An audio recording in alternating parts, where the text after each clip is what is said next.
Lahat ng mga tao sa impyerno ay umiiyak, hindi sa sakit ng init lang, kundi dahil sa isip nila, sana pala naniwala ako, sana pala nakinig ako, sana pala nung kumatok, naniyaya ako magsimba, sana pala hindi ako nagpatigas, sana pala hindi ako nagmayabang, but it's too late!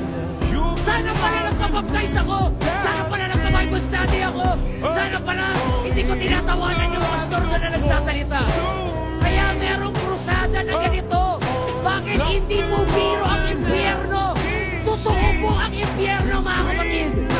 Sa impyerno walang wifi doon, walang mobile legends